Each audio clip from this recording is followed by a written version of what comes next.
Last year, 33 people went to work in a mine and they didn't come home.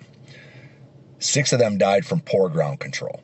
2 from a roof or back coming down. 2 from a face or rib or high wall letting go. 2 from rock falling, rolling, sliding.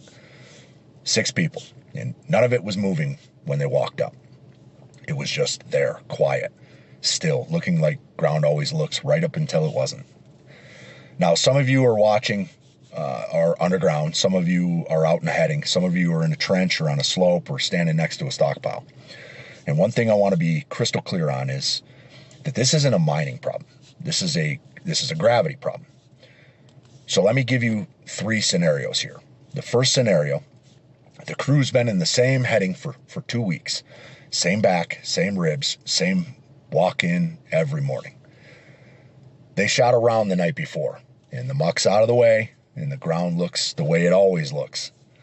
So the crew walks in to set up the jumbo. Nobody sounds it. Nobody bars anything down because it looked fine yesterday, and it looks fine today. But yesterday's ground and today's ground are 2 totally different pieces of rock. You blasted, you vibrated it, you opened up new ground and changed the stress on everything around it.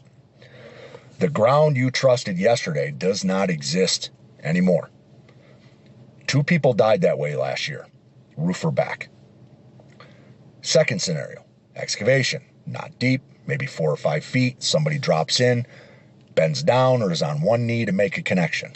2 minutes tops. No box, no slope, no ladder. Because, and I've heard this exact sentence, it's not even over my head.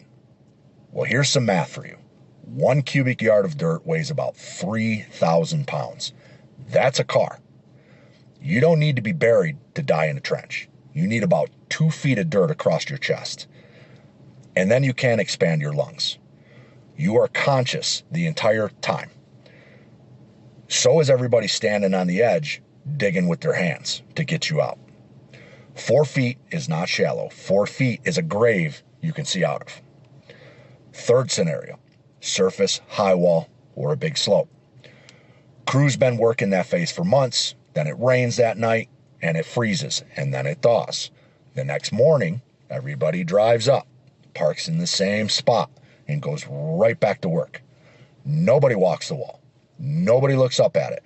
Nobody asks what all that water did to the cracks behind the face. Water gets in a crack, and it freezes, and it expands, and it pries rock loose a little more every single day. The wall didn't change while you were watching it. It changed while you were home. So here's what I would want out of every one of you. Before you step into a heading, before you drop into a trench, before you park under a wall, ask yourself 2 questions. What's above me, and what's holding it there? That's it. That's the whole thing. Because if the answer to either one is something like, I don't know, nothing, or it held yesterday, we are not ready to work. So what does that look like out on our jobs? Examine it. Every shift, every time, every single time conditions change. Not once a week, and not when the inspector just shows up. Sound it, scale it, bar it down. If it sounds drummy, it's drummy. Your ears are not lying to you. Support it before you occupy it. Bolts, mesh, shotcrete, shoring, trench box. Whatever the plan calls for goes in first, not after. Never work under unsupported ground. Never travel under unscaled back. Never put yourself between the equipment and the wall where you've got nowhere to go. And if it can't be fixed right now, barricade it, post it, tell the next crew. An area nobody warned you about is more dangerous than the rock itself. So for a mine, that's 56, 57, that's 3200, 3401, 3360. Those are the regs.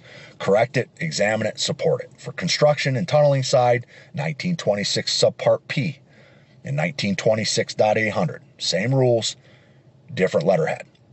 And I'll tell you why this one gets me. I've stood under a back that looked perfect, and I walked out from under it. I watched a slab come down on the exact ground I'd been standing on. I just marked out a face for my crew. The whole heading came down. 12 foot thick, 55 foot wide, and 100 foot long. The only reason I survived is because I squeezed through a hole I could barely get a gator through. And I went a different way instead of walking out the heading. I survived because I snuck through a breakthrough and didn't go the normal way. It didn't crack first. It didn't groan. It didn't give me any kind of warning. It just went. Rock doesn't give a shit how long you've been doing this. It doesn't respect your experience. It doesn't know you have kids. It doesn't care. It only obeys one thing, and it's already pulling on it. So look up, sound it, scale it, support it. And if it doesn't sound right, nobody goes under it. This is Scott Chest, lead the middle, and this is your Toolbox talk for the week. Ground control, get after it, stay safe.